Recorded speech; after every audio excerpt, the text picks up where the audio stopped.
Good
morning, brother.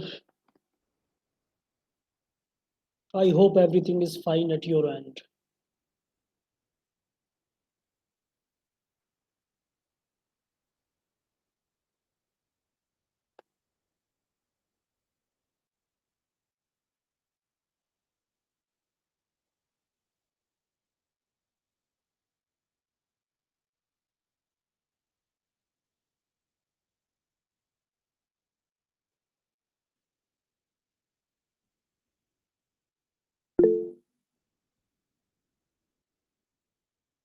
Yes, I have improved a lot, recovered a lot.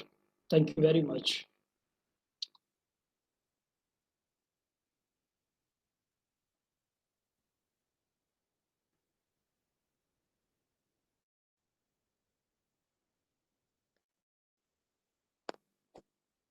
Thank you.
Good morning, Miss Anupa ji.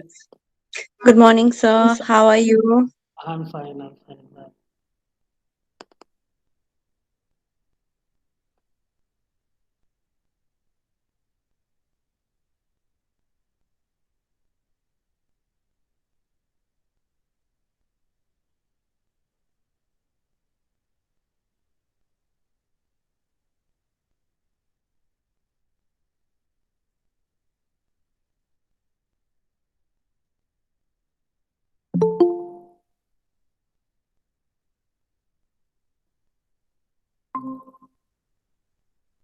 Good morning, Miss Malla.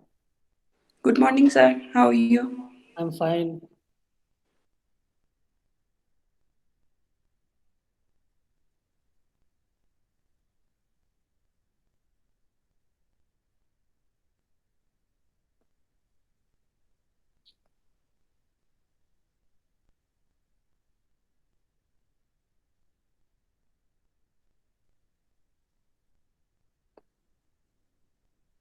let us get down to business now.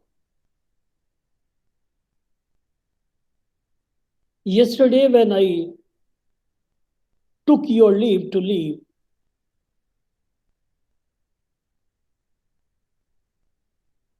we were talking of very first fragment of the definition of a refugee. We were deliberating owing to well-founded fear of being persecuted.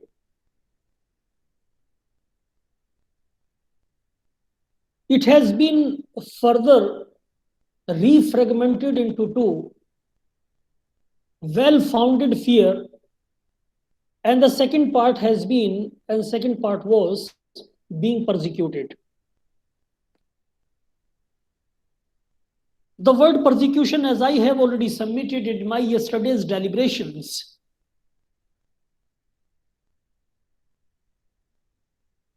that the word persecution has not been defined in the entire schematization of this international instrument, who is going to complete its 70 years of its existence, that is 1951 UN Convention relating to the status of refugees. At this stage, though subsequently it is going to be my contention, but my contention at this stage is neither persecution nor alienage.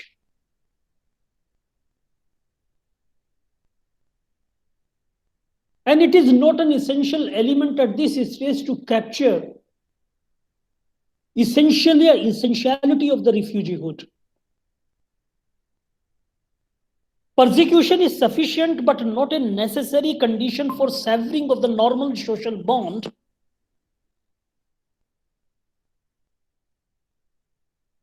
Persecution, my dear friends, accounts for the absence of state protection under tyrannical conditions, where government is predatory but says nothing about the opposite: chaotic, extreme, where a government or society has for all practical purposes ceased to exist.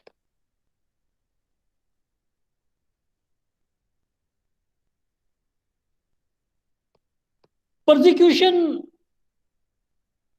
so far my understanding is concerned, persecution is but one manifestation of a broader phenomenon. And that broader phenomenon could be captured as absence of state protection. State protection of the safety, security needs of a particular citizen or the citizens as a whole.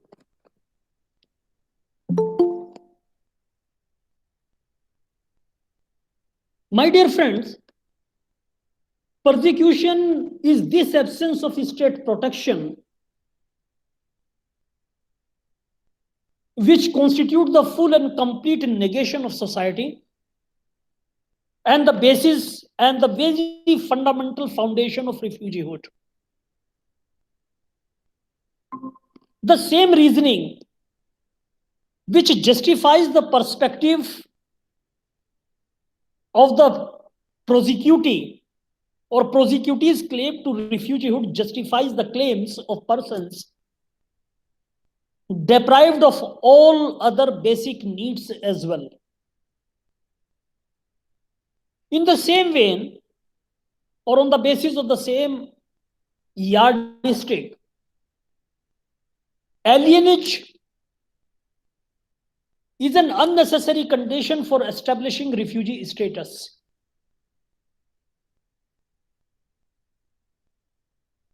So far, my individual understanding goes, alienage is a subset of a broader category, and that is the physical access of the international community to the uprooted people, uprooted person.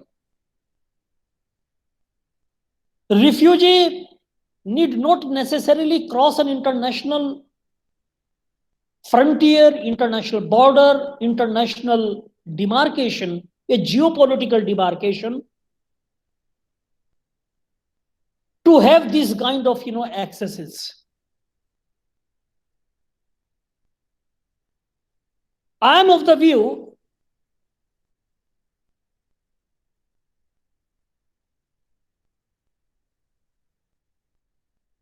refugees as a community, refugees as a population,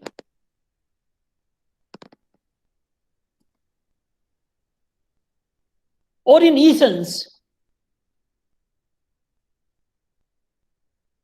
refugees are people, populations, individuals, persons whose basic needs are unprotected by their country of origin, who have no remaining recourse other than to seek international restitution of their needs, their safety, their integrity, indivisibility of their individuality, and who are so situated that international assistance becomes the only alternative available to them.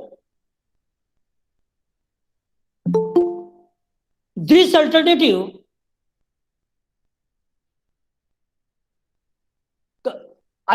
optional concept of refugeehood accounts more comprehensively than does the current notion for the dual extremes of tyranny and chaos which threaten the normal minimal continuum of societal bonds, and on the basis of which refugees try to establish and claim themselves to have the capacity to assert autochthonically.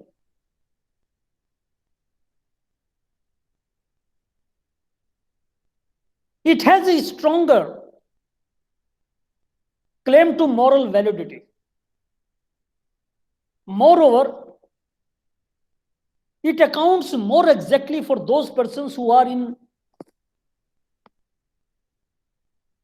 or in fact, I should say, taxing asylum states and furthering the erosion of minimum order in many countries, whether it is Jordan, whether it is Iraq, Syria, Afghanistan, Democratic Republic of Congo, Nigeria, El Salvador, and other important, hot spots of refugees like Yemen, and other important, geopolitical entities, including the latest addition that is known as Venezuela. So this has become one of the most important and tricky situations when we are, talking of these important fragments of being persecuted. So this is my understanding of these kinds of, fragments, my dear friends, because being persecuted is basically, we are talking of violence of an unprecedented character, where even survival for a minute becomes impossible, and under all circumstances, such kind of a violence should never be allowed to prevail. So just to save, I'm sorry, my phone is ringing. I should switch it off. I'm sorry, for the first time I have forgotten to switch it off. Anyway,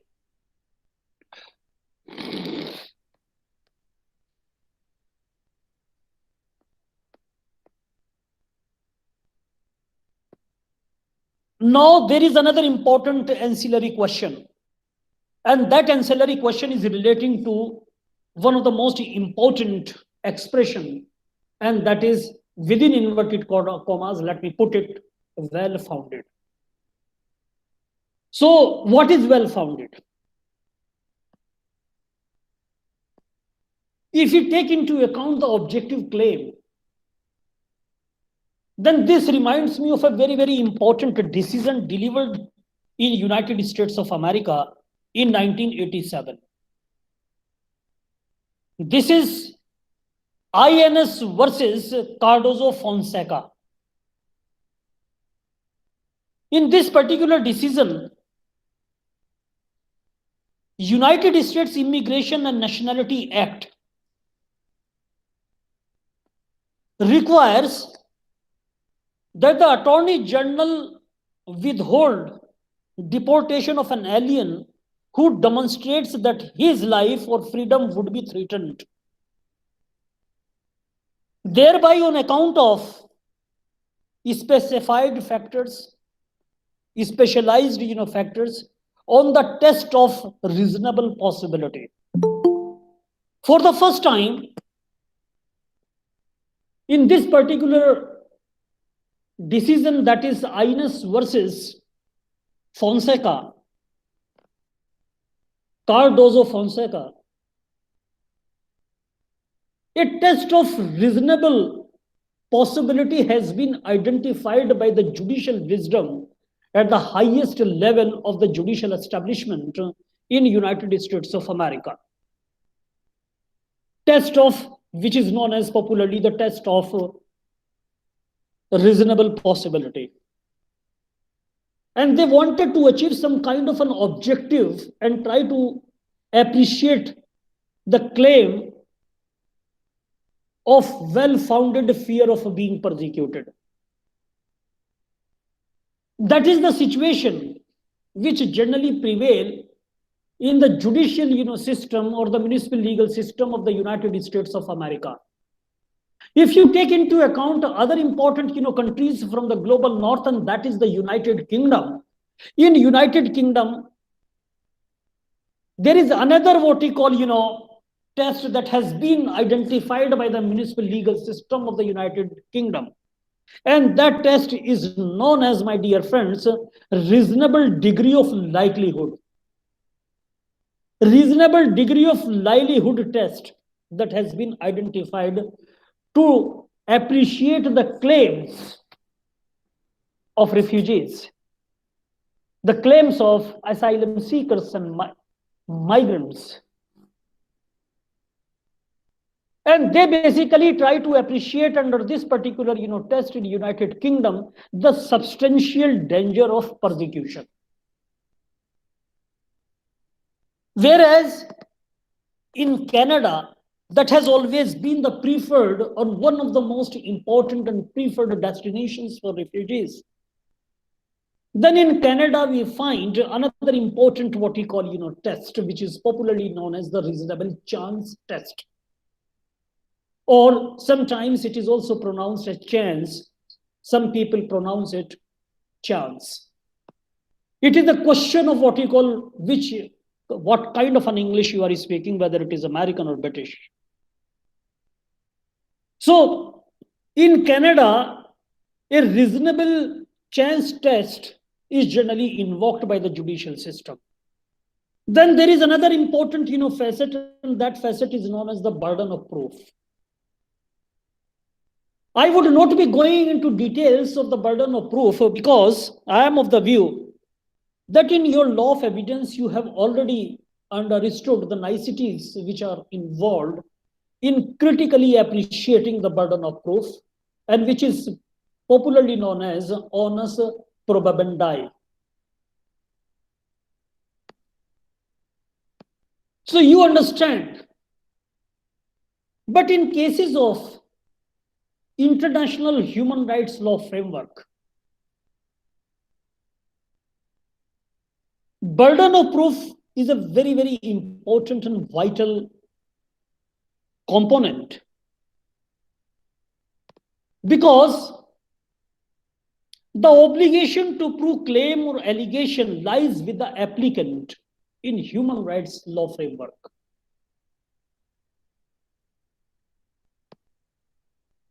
Because there are two important elements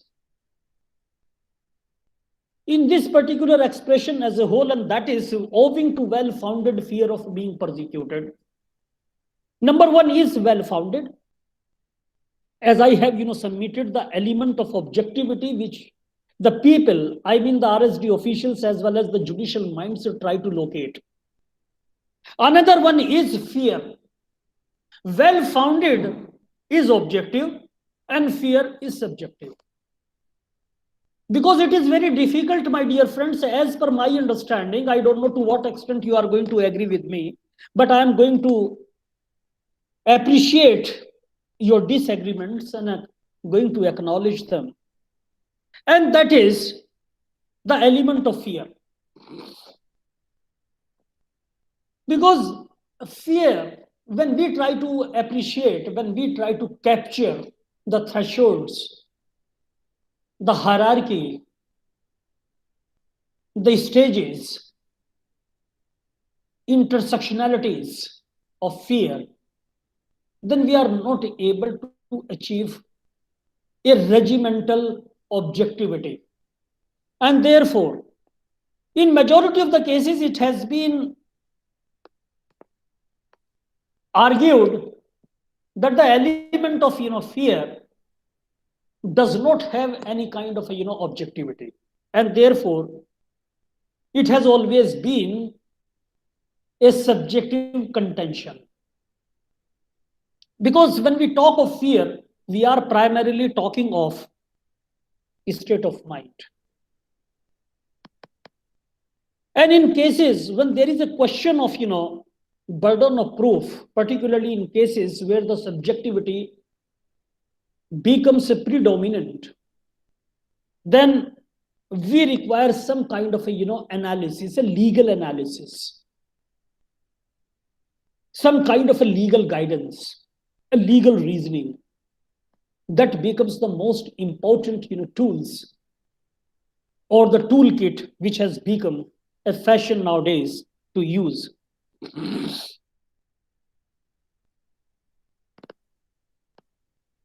Let me again go back to the case which I have mentioned, that is INS versus Fonseca, as well as another important decision, and that is again INS versus Steve. That is a decision of 1984, a very old case. Again, this is a decision that has been delivered by the Federal Supreme Court of the United States of America. The US Supreme Court made a clear distinction between the standard applicable in withholding the deportation proceedings and asylum proceedings in this particular decision, that is INS versus Steve. Honorable Supreme Court of United States of America has held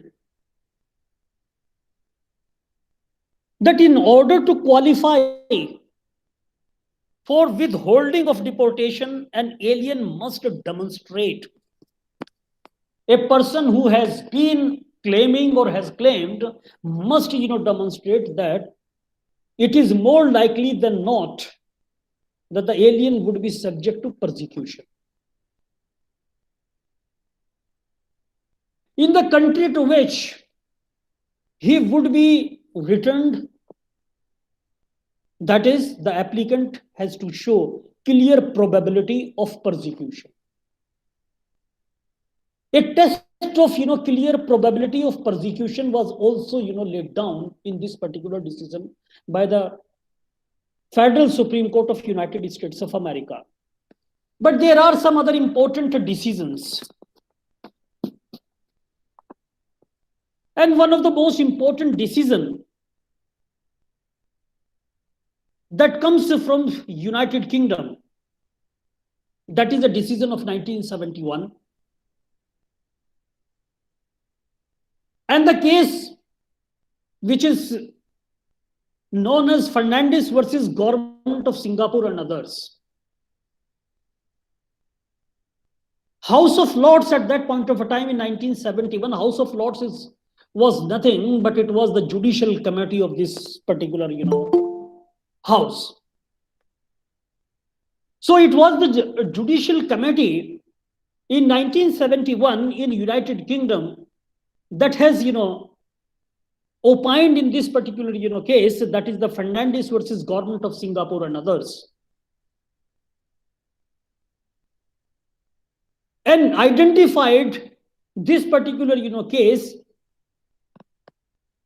with a similar, case that was decided by the United Kingdom under the United Kingdom Fugitives Offenders Act in 1967. And in that very decision, Lord Justice Diplock stated,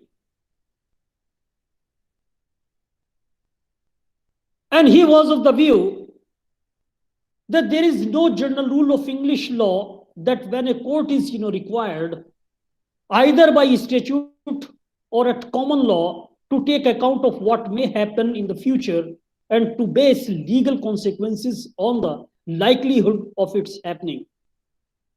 It must ignore any possibility of something happening merely because the odds happening are fractionally less than even.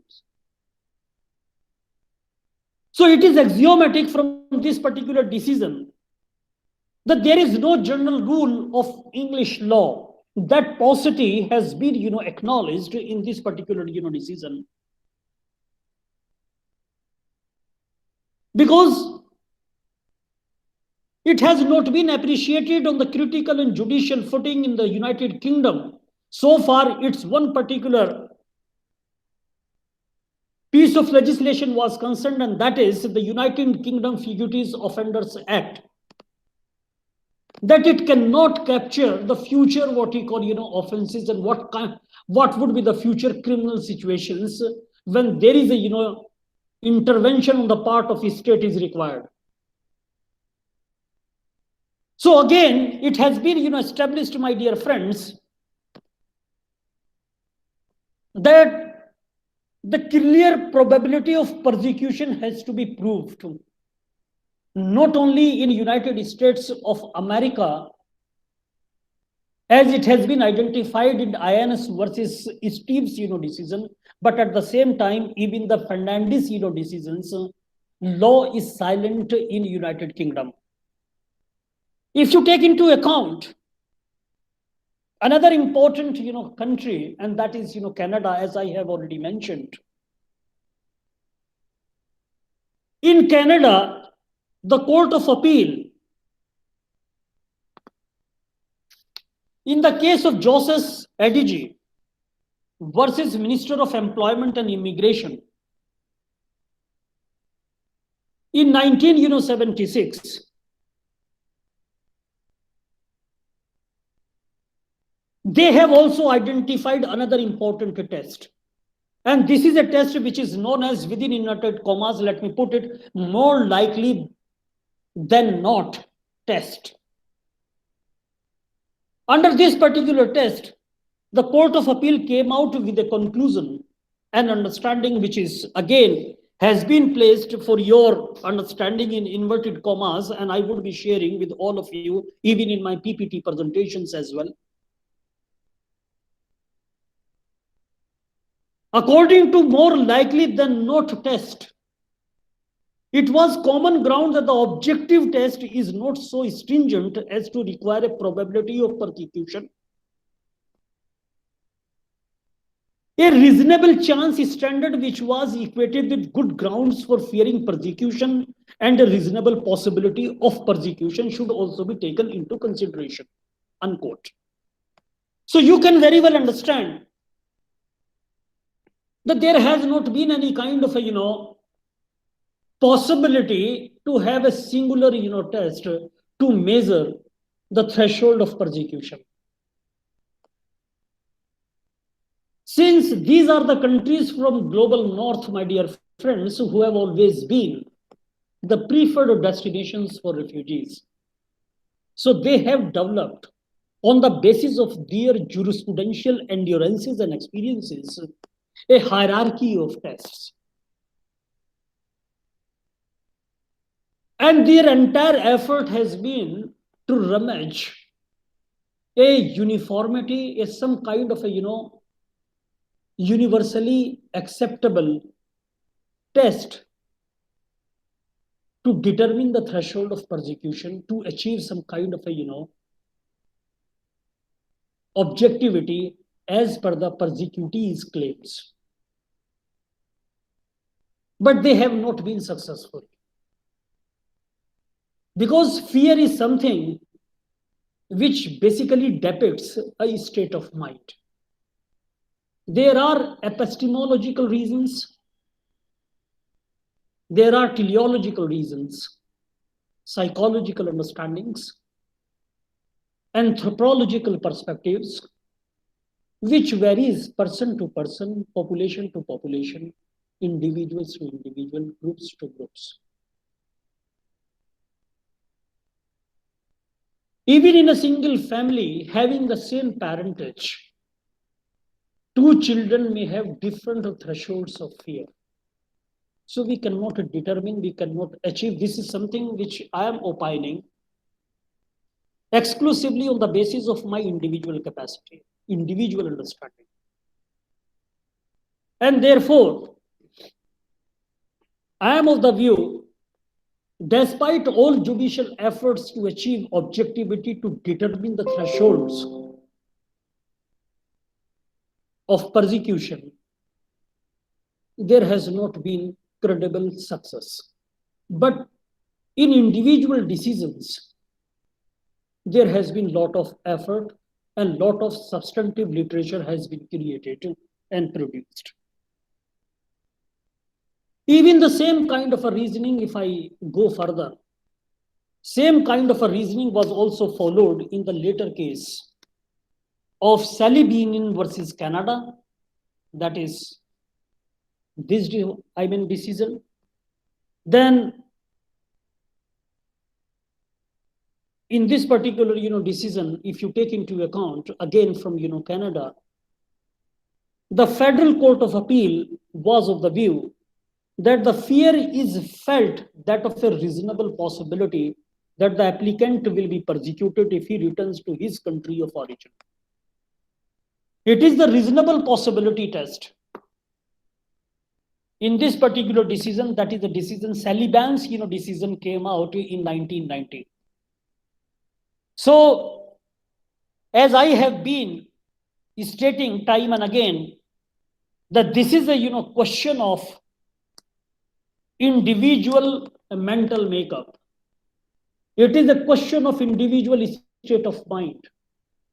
It is a question of individual upbringing, because that is also having some kind of an impact on an individual's personality, in what kind of an environment someone has been brought up, and what kind of a parenting he or she got in his or her life.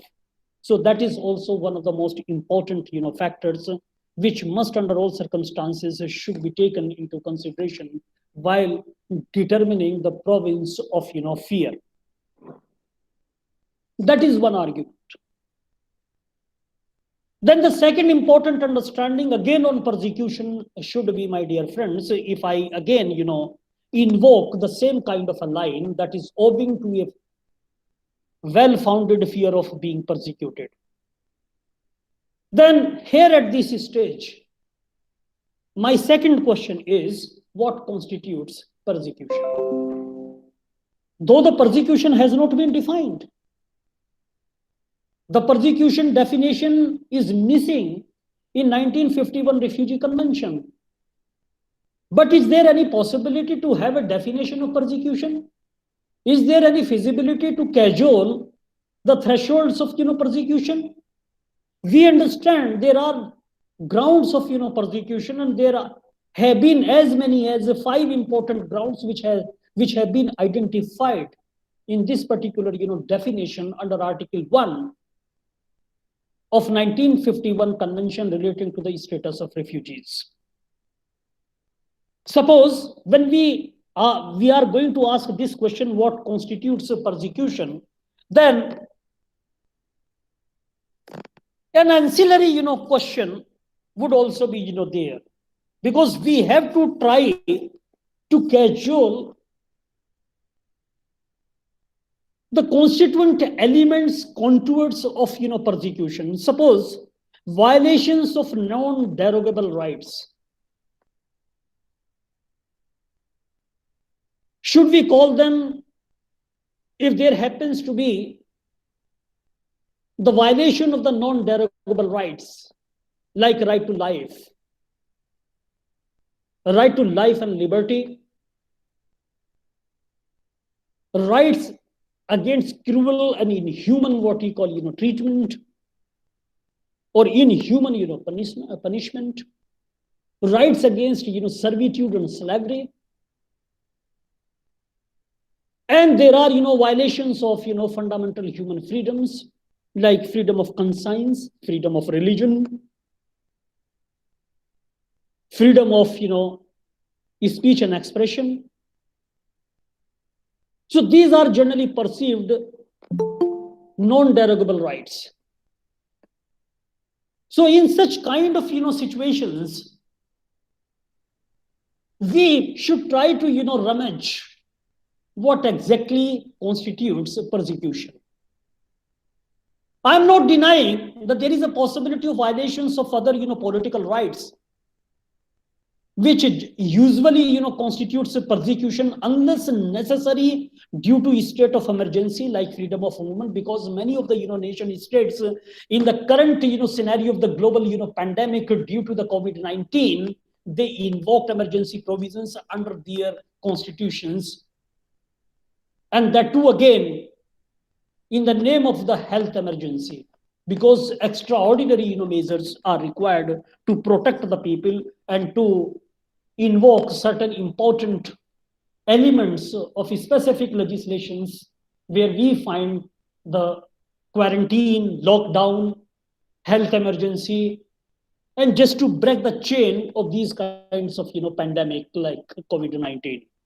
So in such situations, political rights are also violated. Governments have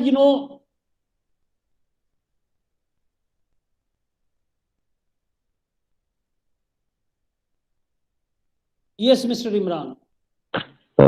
Sir, sorry for interruption. I have just Yeah. one quick question. Yeah. Sir, Yes. the definition of refugee suggests that, even an individual can be a refugee, right? But the idea that a person must be fleeing from the well-founded fear of persecution. So let's say there are people very less in number, let's say 5 or 10, and they leave a country on the fear of well-founded fear of persecution. So do not you think that there is inconsistency between the both the terms? Like on the one hand, in the definition of refugee suggests that individual can also be refugee and it can seek protection of the other state.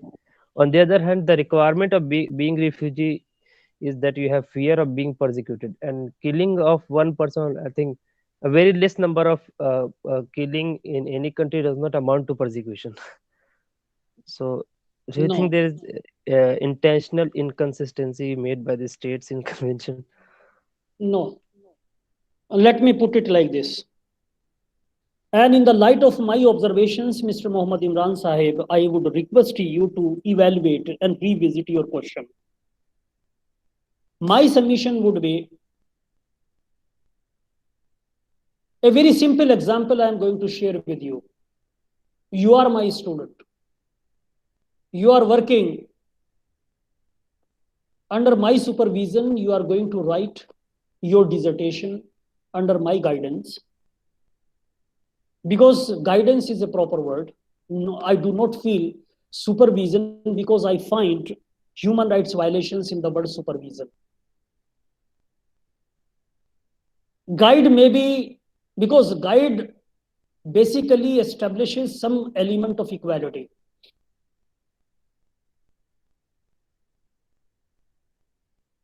If I start and do not extend any kind of a cooperation to your emails, I stop responding to your emails. And these emails which are emanating from you are exclusively relating to your dissertation problems, your dissertation writing concerns. You want to discuss some disconnects, connects, theoretical connects, conceptualization issues, and want further what we call aid and advice in the form of material, in the form of literature, in the form of possible websites, possible resources. So some of the students, including you, and there is no exactitude in my observation that I am, thrusting upon you something. There is a possibility, if not you, but some other, persons under my, guidance who are writing dissertations may feel that I am intending to persecute them. Even my non-cooperation. It is basically very subjective. If I am not responding to your emails for 6 days or 5 days, and I'm not explaining why there has been a silence of 1 week on my part, though with all bona fide intentions, I have been busy in cajoling requisite literature for you.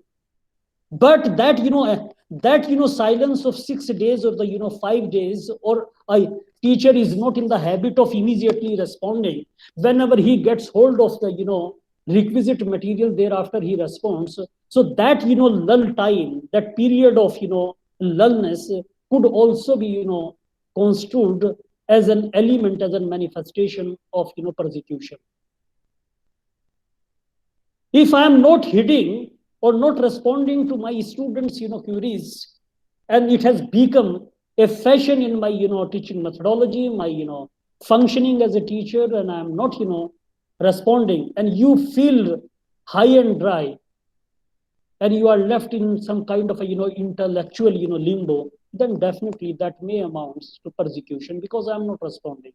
It is a violation not only of my duties as a teacher or as a guide, but at the same time, it is highly unethical, unprofessional, and immoral on my part. So the result could be some of the student may constitute that he is using his position as a teacher as a tool of, persecution. When you are raising this question, Mr. Imran Saab, on the basis of individual or individualization of the, refugee status, there have been, situations. There have been situations in the sense that in some of the geopolitical entities, individuals have been targeted. Individuals have been targeted in multiple manners because of their, social origin, because of their political opinions, because of their sexual orientation, because of, disturbances, or because of the massive and generalized violence in the society, and generalized what we call, violations of human rights without any distinction, without any kind of a, racial, caste-based, religion-driven distinctions. There has been a general situation which spoke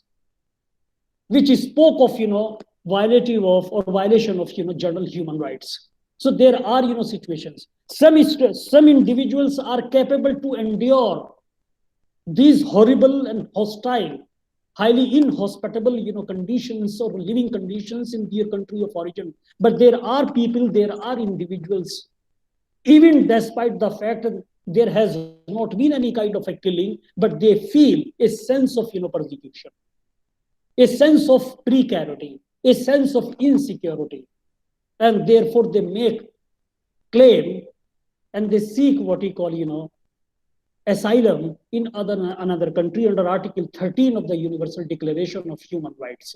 I can give you an example. I met a refugee researcher in the University of Bristol in UK.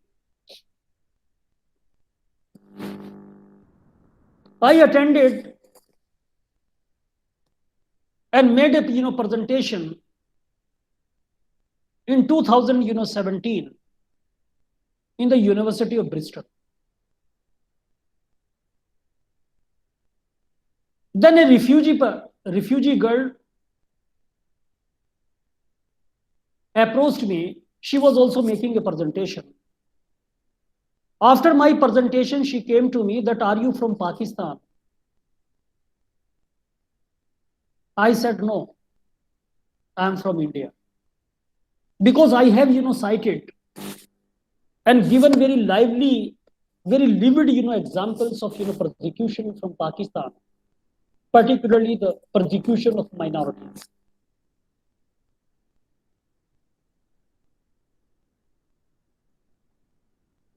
So then I also asked, are you from Pakistan? Then she replied in affirmative, yes.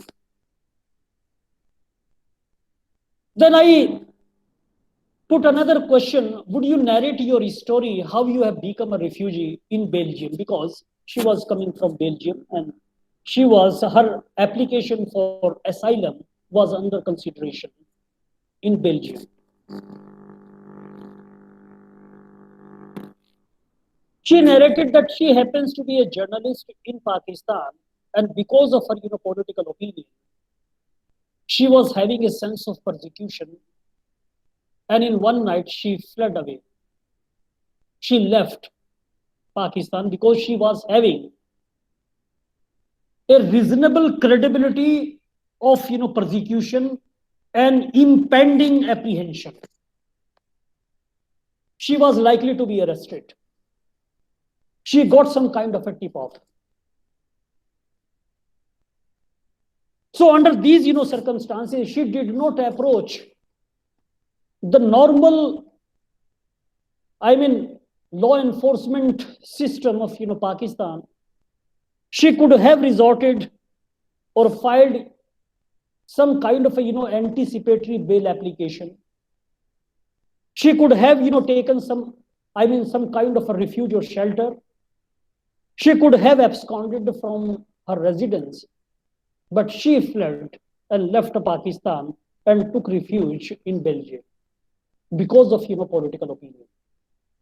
So there has been a sense of, when the political environment in a geopolitical entity becomes so intolerant, so inhospitable, then there is a sense of, persecution. Even if there has been, persecution and there have been instances where the people have been persecuted and they felt a sense of persecution because of their past writings. What they have, written 20 years back or 15 years back or 10 years back, there is every likelihood that their writings may be inconsistent in the current political scenario, and therefore that provides the law enforcement agencies an opportunity to persecute them on the basis of past writings. So there are multiple manifestations of, persecution. It is not at all important, my dear friends, that whether there were, less killings or more killings or there were no killings. And that is why the judicial systems across, world jurisdictions have been grappling with this issue. How to determine, how to achieve objectivity when defining, appreciating, evaluating the thresholds of fear. Would you like to supplement further?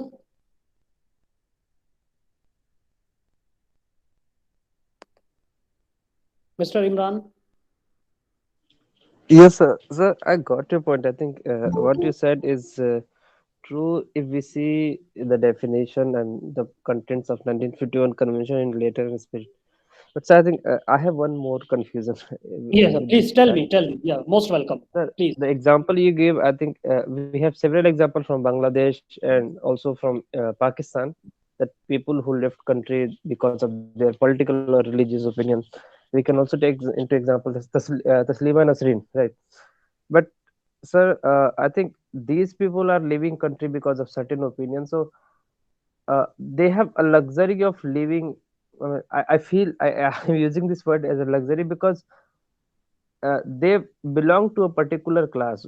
Whenever there is, such kind of threat, certain class, only certain class of people can leave the country in advance, right? But when there is mass migration or using the mass migration or mass killing, then people do not have the luxury to prepare and leave the country and go and shift in Europe or Belgium or any other country. So I'm a little bit confused in, do you think that the early part, like the people like Taslima Nasreen who are very privileged and living in a condition in other countries as a refugee, they dilute the seriousness of refugee. I mean, I'm a little bit confused about it. Yeah, let me explain it. Yeah, let me explain. It's a very, very important question. Imran Sahib, if you study the history of entire refugee population or refugee population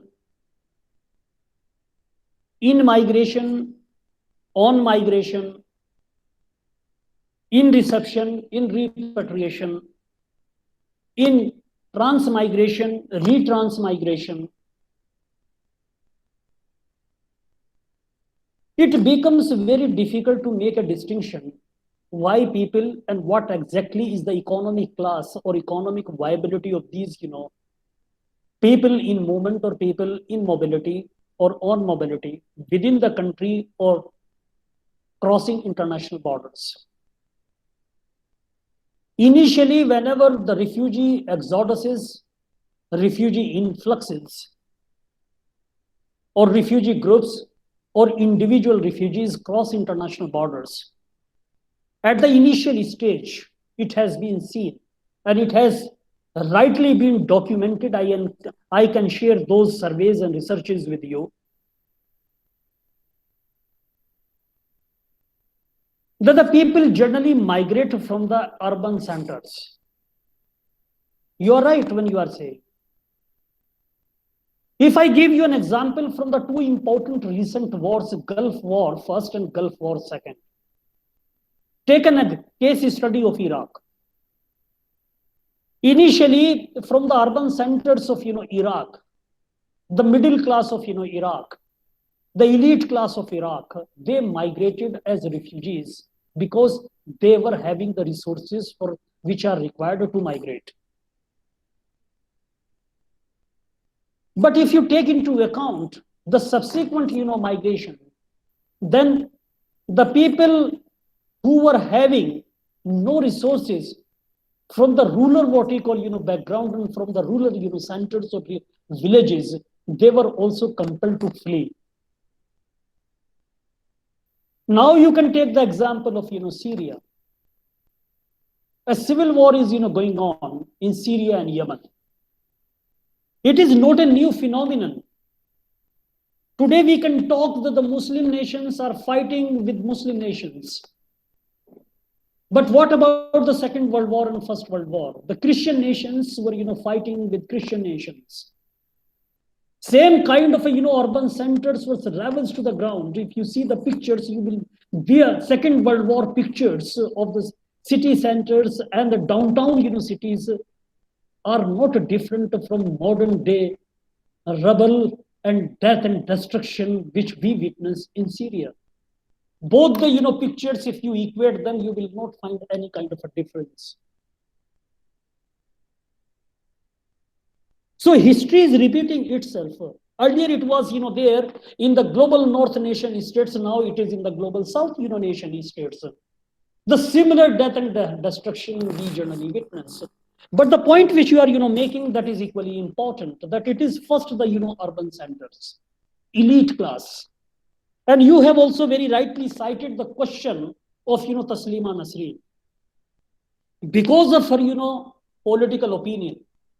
And it is the identicality, similarity, and proximity of political environment and political opinion, which she identified with her views. And that is why either it was India or some of the European nation states. Because in India, she found the freedom of speech and expression, and that establishes the greater amount of tolerance in India. Whether you agree with me or not, but this is the, politically correct, what we call, statement. She identified a reception of her views in India, and that is why she sought asylum in India. Even one Baluch leader from Baluchistan who filed in Switzerland an application before the, Indian consulate or Indian embassy over there and sought, asylum in India. Because he claimed that if he returns to his country of origin, that is, Pakistan, then because of his, political opinion, because of his exercising and demanding right to self-determination in Baluchistan, he is having every right to be persecuted. And therefore, he wanted asylum in India and filed an application in Switzerland.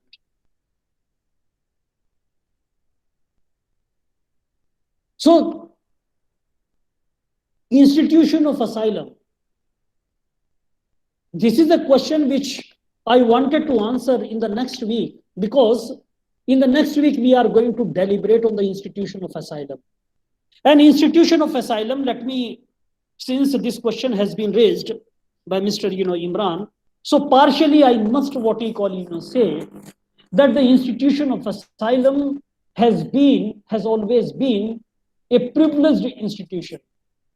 It has been, to have a right to asylum has always been exercised in majority of the situations by the people who were sound enough to afford this kind of a luxury. Though I am not at all mocking this right, I am not at all underestimating the contours, the availability, as well as the geopolitical settings of this particular right. But in majority of the situations, only very resourceful persons have access to this particular right, and that is why today right to asylum is the most abused, exploited, and distorted right. Most controversial, paradoxical, and polemical right it has become. Because if you take into account how right to asylum has been provided under Universal Declaration of Human Rights, number 1, and Article 33 of 1951 Convention, Refugee Convention relating to the status of refugees, under subclause 1 of Article 33, and that should be equated with that of Article 3rd of Torture Convention of 1984 and Article 13 and Article 14 of Universal Declaration of Human Rights. And first 5 articles of the Universal Declaration of Human Rights, so including Article 5 and Article 11 and 12 of ICCPR. If cumulatively these instruments are put together, then we should try to understand what exactly are the contours of the right to asylum and what kind of a jurisprudence has been produced to determine the various manifestations of right to asylum. Because for the first, urban centers are the first casualty, wherefrom they do not what we call people from the urban centers, they do not think that they should what we call run away and leave their urban centers and move within their own country towards the rural what we call centers or rural destinations. They do not relocate from urban centers to rural what we call centers. Instead, they try to cross international borders, and same thing was done by Ms. Taslima Nasreen. She left Bangladesh, took refuge, sought asylum in India because of her religious and political view. Because the women emancipation she has always been talking. She has been talking the liberation of women from the religious clutches. And on the basis of religion, she felt she was having a sense of persecution. And she was right when she was ventilating her political views, religious views. Same has been the case with that of Salman Rushdie.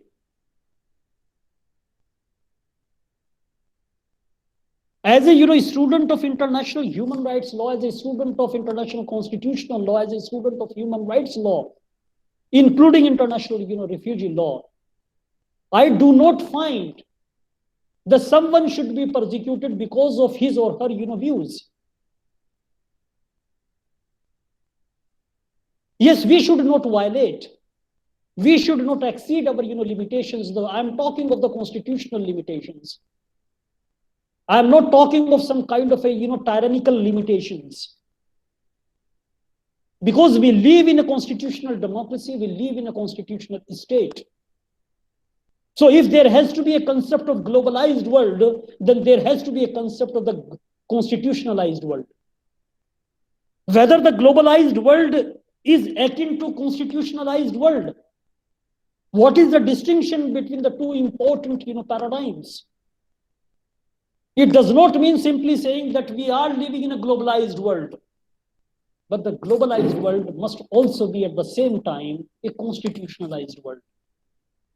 That is my understanding, and this is how we should exercise. You have every right to criticize me that I have not been up to the mark. I am not able to satisfy your questions, your queries in the field of international refugee law. But remember, my dear friends, there should be a fair criticism. Because why there should be a fair criticism? It is because that Nafis is not the only expert under the sun on refugee law. He is not the only scholar on refugee law. He is not the only student of international refugee law in our part of the world. This entire, globe is full of refugee expertise. So cumulatively, we are here in the field of, higher education. We do not criticize, we rather try to celebrate each other's, magnum opus. I am here to celebrate your creativities, your writings, your contributions, your publications, and try to look beyond and try to find out what exactly have been the disconnects, missings, and miss in your publications, so that I should also be able to contribute something on the basis of review, on the basis of writing a new paper, on the basis of my what we call blogs. Because there has always been the migration of ideas, intellectual ideas. Nobody can claim, and that is the reason I always talk of I am happy there is a globalized world, but as a student of international refugee law, I always advocate the constitutionalized world. Because it is the constitutionality of anthropological interventions, state interventions, or human rights advocacy. Everything must pass the test of constitutionality. And that is why when we are talking of fear, when we are talking of some other important manifestations which are generally appreciated to determine the refugee status of some of the claimants, then it becomes very, very important. So there is no dearth of such examples. But remember, my dear friends, we must maintain equality in the institution of asylum. But at the same time, we cannot determine the province of asylum.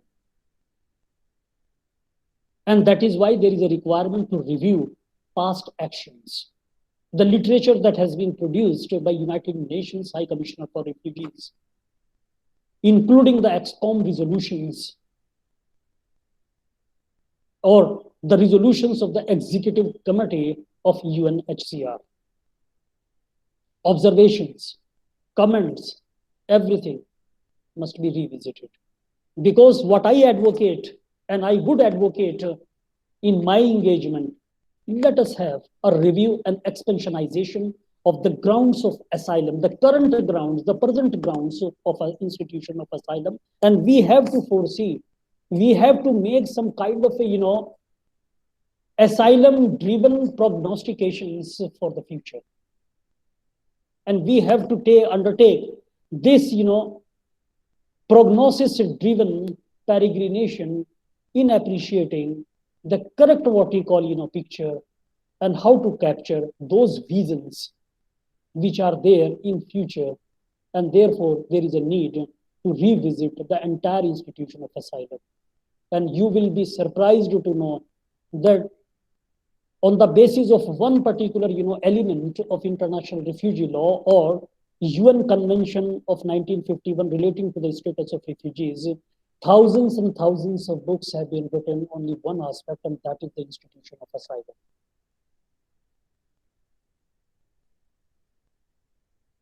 So how we have been, seeing asylum? It should be taken, it must have the constitutionalized lenses.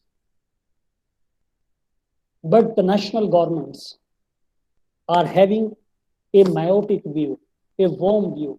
They are not appreciating holistically. And that has become a bone of contention between the what you call, asylees and asylum granting authorities. And they are questioning that it is the prerogative of the state whether to grant asylum or deny what they call, asylum. And that has also become a bone of contention. I would also be coming to that particular aspect, whether it is going to what extent the states are obligated to grant asylum and to what extent they can deny or violate this particular right, and what exactly are the reparatory, remedial, or other kinds of measures which must be undertaken. Any other observation, my dear friend, Mr. Imran?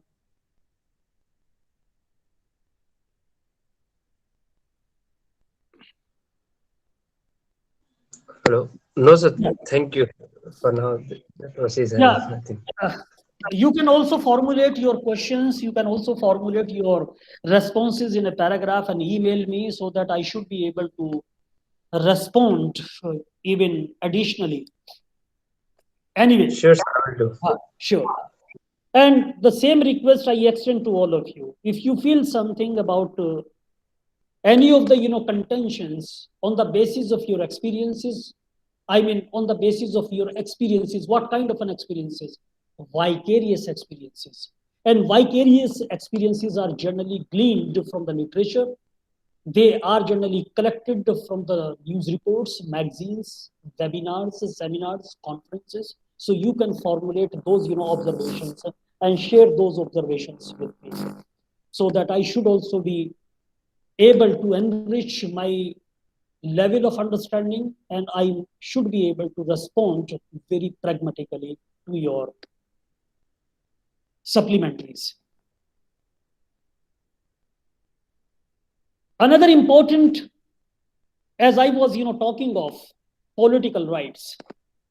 So if you take into account these political rights, which I have came out, and you have witnessed during these COVID-19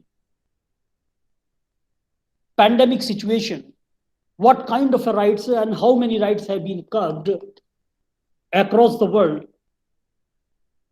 then there is another important rights. When we are talking of the violations of political rights, so we cannot leave another set of rights, and these set of rights is really known as violations of economic and social rights.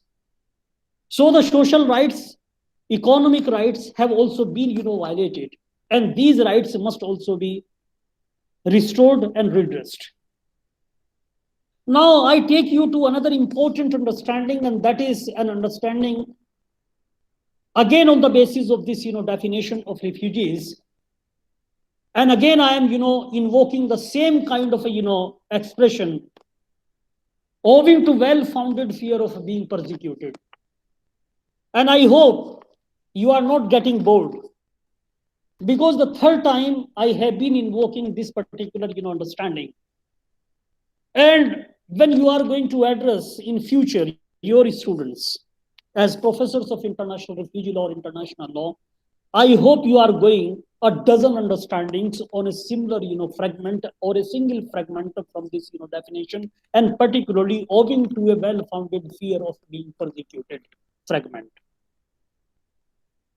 In this particular understanding, my dear friends, I am of the view that the fear of being persecuted need not always extend to the whole territory of refugee countries of nationality. And I draw your attention, Mr.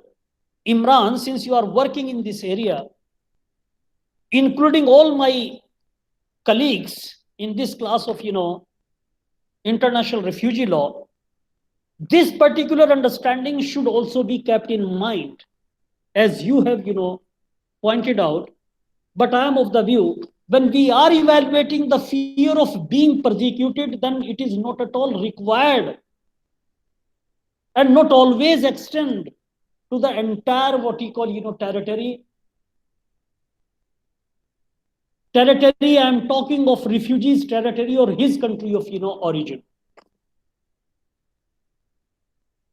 I can give you an example. Suppose there are, examples, ethnic clashes and grave, disturbances involving civil war or involving or what you call identical civil war conditions. In these ethnic clashes, how to appreciate the degree of, fear, the threshold of, persecution. In such kind of, circumstances, it becomes more important.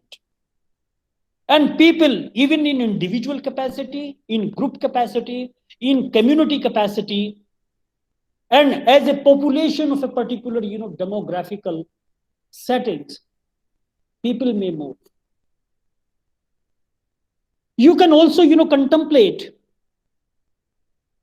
the idea of climate, refugees. Climate refugees, if I, further stretch this particular, argument, then in climate, refugee, what exactly are the contours of, persecution? In the climate, climate change migration, there is also a threefold what we call, mechanism, that is adaptation, relocation, resilience. These have been, contemplated as some kind of a durable solutions. In case of, humanitarian refugees, I mean, in ordinary international refugee law, we have also rummaged and identified a durable solutions trajectory. But if you read 1992, environmental change framework, convention, United Nations again convention of 1992, they have, identified this particular, a threefold what we call accommodation, a resolution. Whether we apply a minimalist approach or the maximalist approach, we cannot come out of these, environmental trajectory of, solutions. So when there is a question of persecution, my dear friends, in the ordinary international refugee law, and when we are deliberating climate refugees, 1 week has also been devoted to the climate refugees. I would also be coming to that particular, understanding and evaluate it thoroughly. So what is the feeling of, climate migration or climate change migration, climate change human displacement or climate change driven displacement? There is also, solutions we can, talk of. If under ordinary international refugee law, we are talking of the individual migration, individual asylum seekers, or the group asylum seekers, or the group what we call, claimants for the refugee status, then, and they are, citing examples of, persecution. Though the 5 important grounds have been enumerated, adumbrated in the schematization of this particular, definition. But in case of climate change migration, what are the, grounds?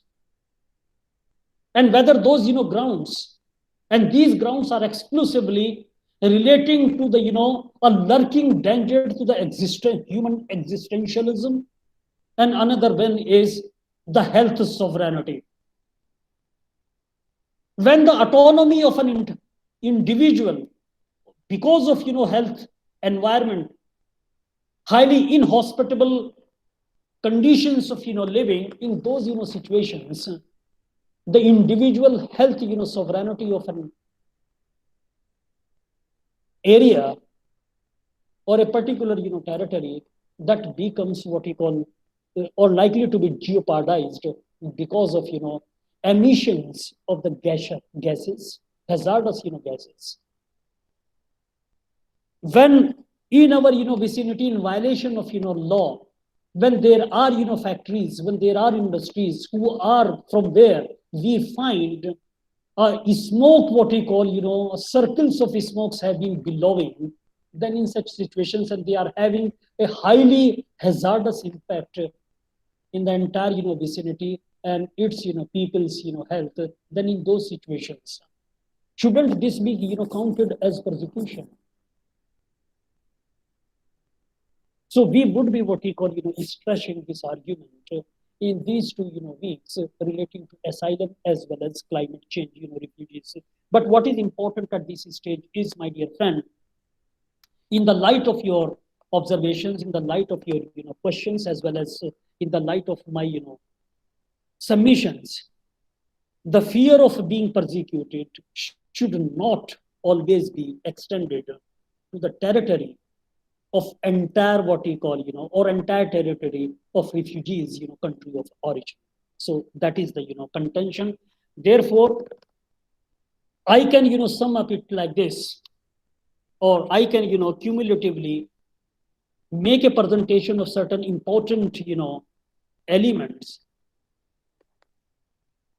how to understand as a part of the third important or the fourth important understanding of owing to well-founded fear of being persecuted.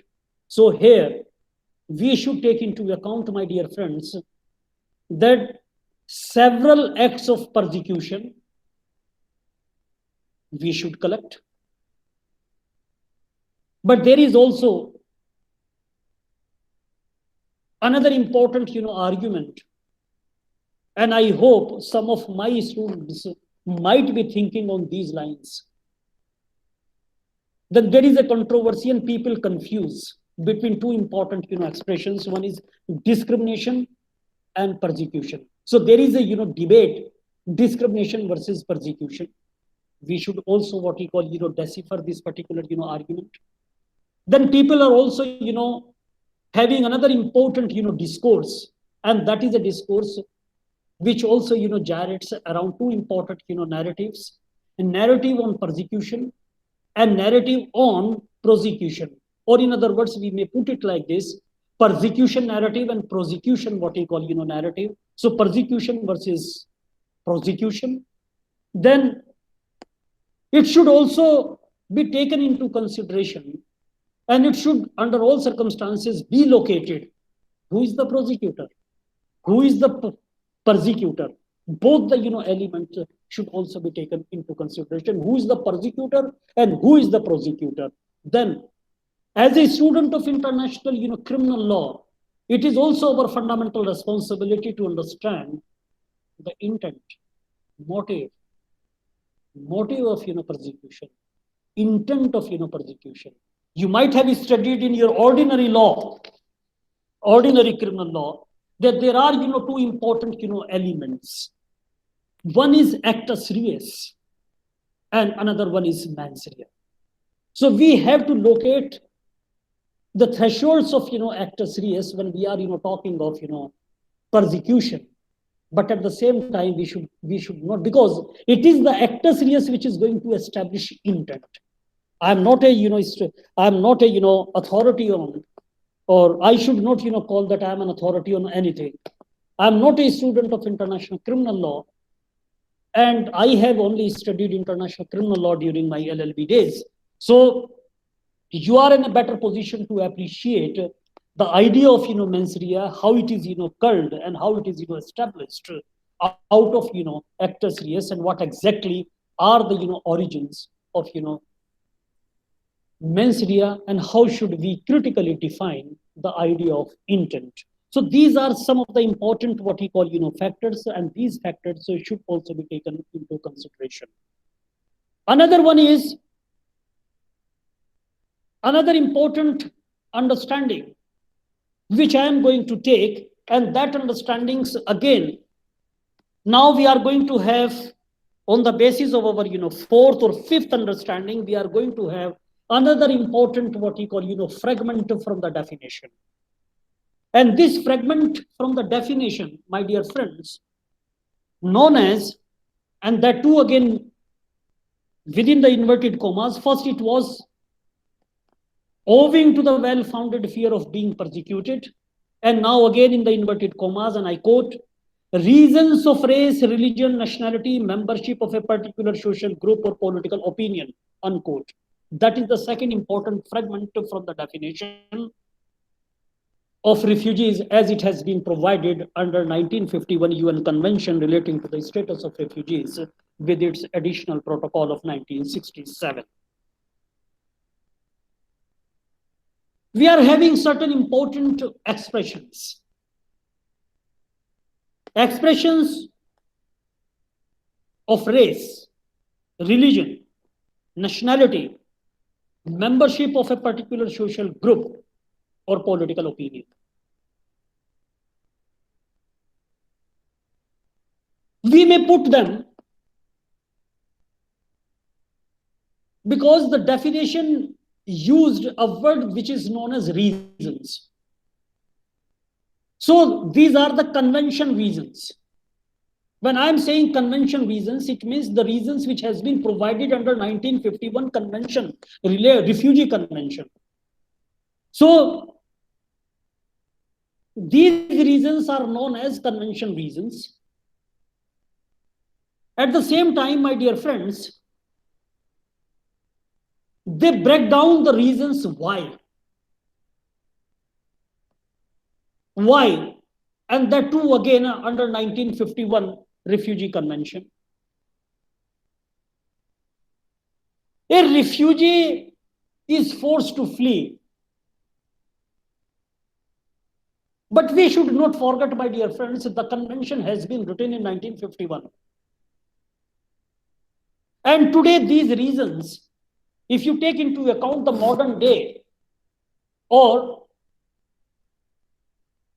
in the year 2021,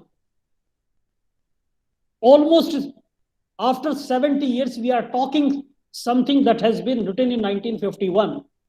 So in the modern circumstances, if you take into account these modern circumstances, these reasons may seem too stringent, too obsolete, too archaic, but I should not say redundant. They are still relevant. There is no mention of people in this particular, expression. That is the second important fragment of expressions.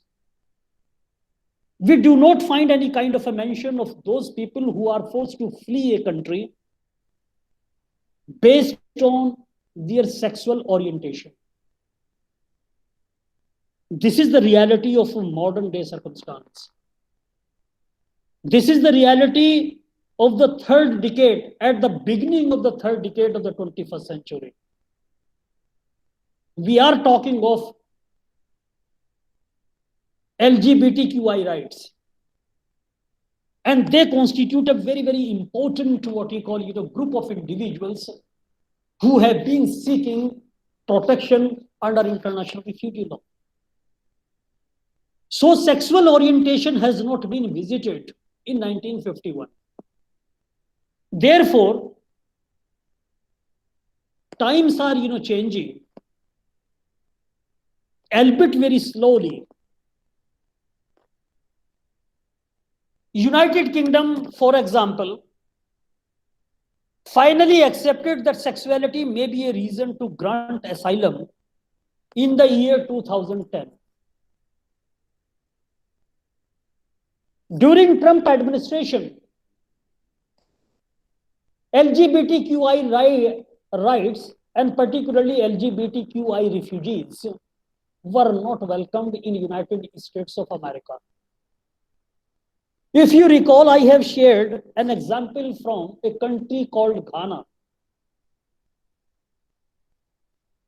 And from this country, two individuals first landed in United States of America, but immediately they realized when they have divulged to the immigration officials that because of their being gays, they feared, they felt, and they were having the credible what we call fear of persecution in their country of origin on the basis of their sexual orientation. That is why they fled their country and they are seeking asylum in United States of America.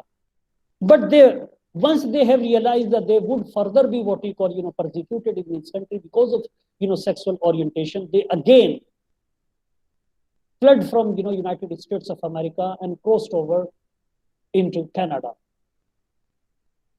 So 1951 reality does not exist today. It does exist, but with a different magnitude, with a different visage, with a different orientation. Now we find the reality that has been witnessed by the community of nation states in 1951 in the post-Second World War scenario have been amalgamated with a larger canvas of realities. When I am using the word realities, I am basically talking of expanded what we call criteria, a globalized what we call criteria of persecution. And that is why sexuality as one of the most important grounds of persecution has also been accepted by the United Kingdom in 2010. So there is a need, my dear friends, that the rest of the nation states must also realize this particular reality. So the question arises at this stage: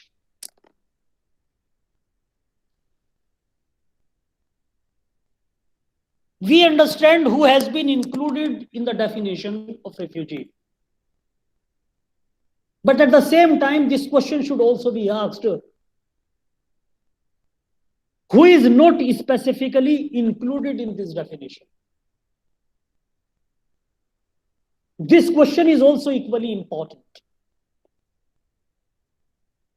Because if somebody has not been given the proper treatment, if some sections of the society have not been attended as per the constitutional mandate by a geopolitical entity in terms of their enjoyment of their rights, accessibility to their rights,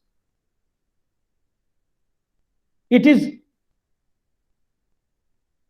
should be placed on the equal what we call pedestal. People have been enjoying rights, but when we are talking of the governance architecture, when we are talking of transparency, good governance, and other important facets of the modern democracy or the constitutionalized state, then it becomes our humongous responsibility that the state must also try to locate those people who have been deprived, marginalized, and have been left defenseless. They do not have any access to rights. Making available rights, creating congenial and conducive atmosphere for the enjoyment of fundamental human rights and fundamental human freedoms is the responsibility and duty of the state, but at the same time, it is the duty of the state to revisit these kinds of enjoyment of rights, because there are people who are in the same situation of deprivation, who are equally entitled to have those very rights at their disposal, but they have been deprived because of disparities, anthropological disparities, anthropological demonizations, and demonization, and dehumanization. So it is the responsibility of the state. So that is why I am asking this question: who is not specifically included, who has not been made the part of what we call of this definition? And this, it is one of the most important allegations against this entire convention. Refugee Convention is also a human rights convention. And that is why majority of the people from global South nation states, or rather I should address them, Afro-Asian nation states, have not become the party to 1951 convention. So in such a scenario,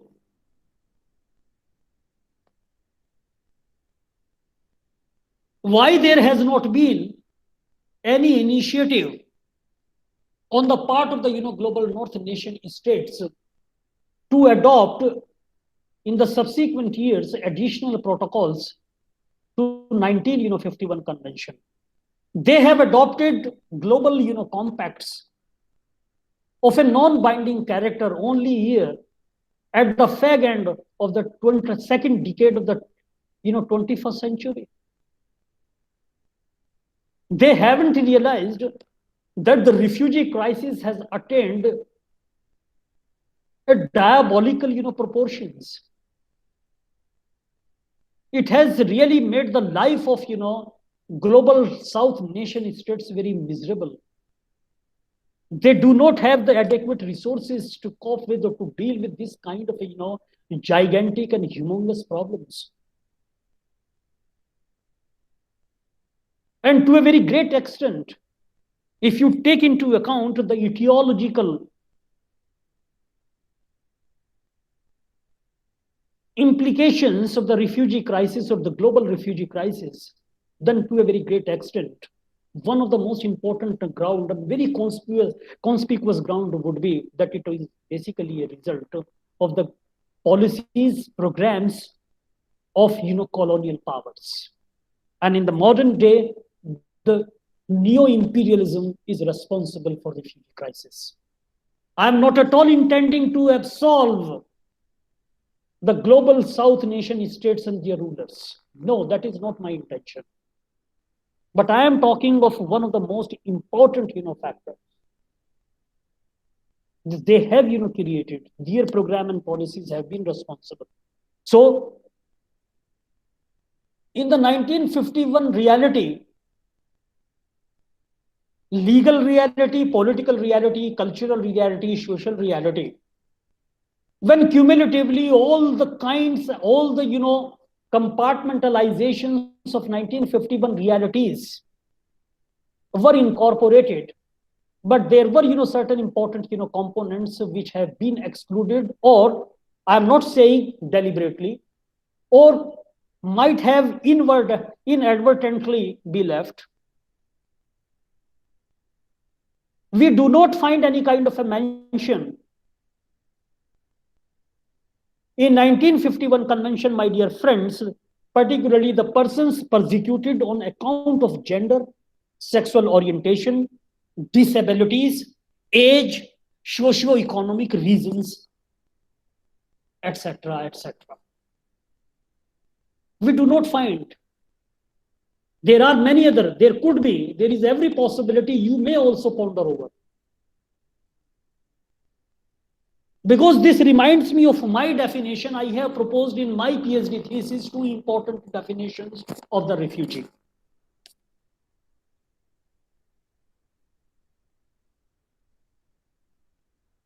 One definition has only 2 sentences. And the second definition which I proposed, that is a highly comprehensive definition. I would also be coming to those 2 important definitions, and I request that you should also conduct some kind of an intellectual autopsy on those very submissions. But when I see the current what we call contours of the definition of refugee, I find that this definition does not address modern day reality of refugee migration. Because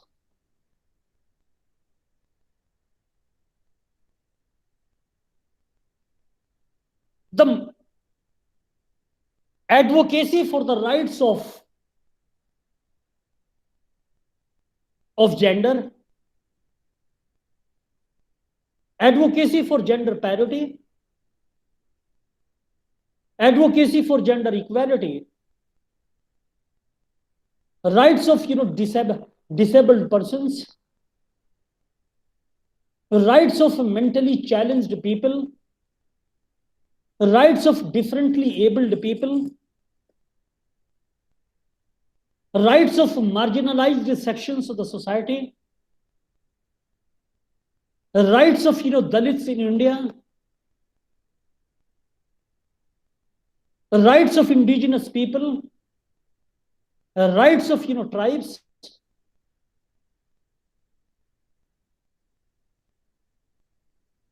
rights of women and children,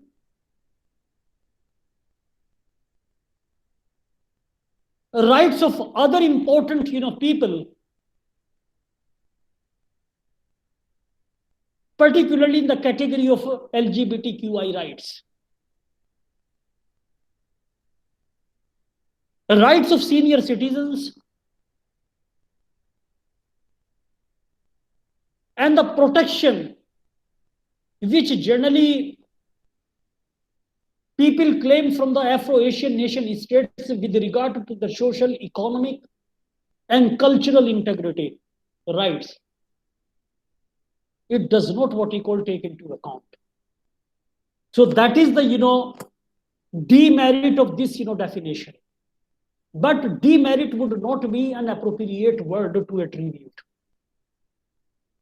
Rather, in other words, though this particular convention has been made universal, my dear friends, but primarily this convention takes into account only the European realities. And that is why it is known as a Eurocentric convention.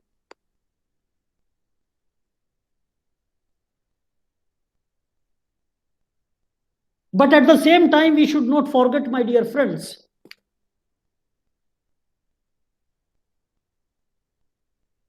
being a Eurocentric convention and making it universally applicable, it also reflects a bias, a prejudice. Bias and prejudice in the sense that the framers of the 1951 convention were of the view that it is the European lenses which should be the predominant lenses and perspectives to look at rest of the world. It shows their colonial mindset. They have become the contractors of what we call the civilizing rest of the world, and giving and providing a roadmap for the entire world to follow.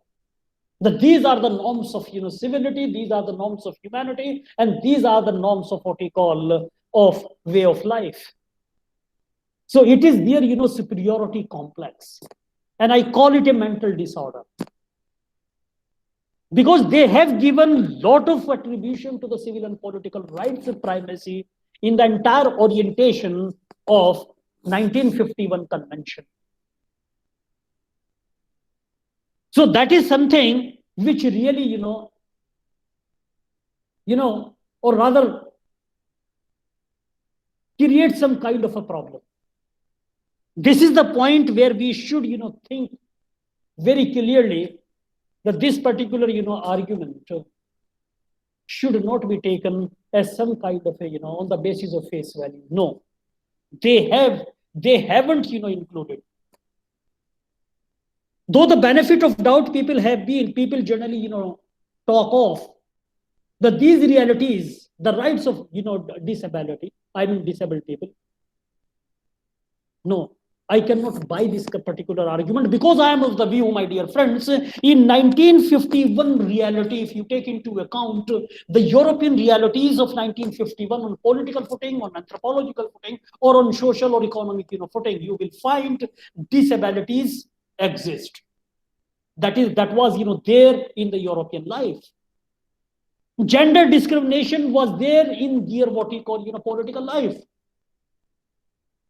Sexual orientation and deprivation of the sexual or negation of the sexual orientation was not acknowledged by the European powers at that point of a time, because it has been felt that it is basically a manifestation of a stigma or stigmatization.